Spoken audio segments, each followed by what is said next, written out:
عبداللہ رضی اللہ تعالیٰ عنہ فرمائی وی نبی علیہ السلام او فرمایل وی او زنانوا دا آغی پیشو نیوا او آغا پیشو آغی با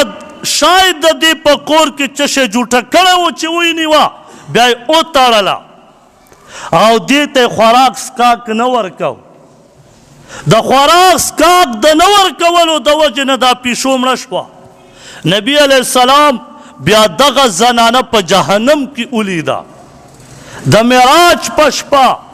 نبی علیہ السلام وتا فرمای یا جبریل دا زنانه څوک ده وی دی په دنیا کې د یو پیشو سره دغه سي عمل کړو چې خوراک سکا کې نه ورکاو او د لوږې نه مړه شوه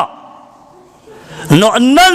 هغه زنانه د پیشو د وجې نه په جهنم کې ځوړنده ده والله عذاب ورکوي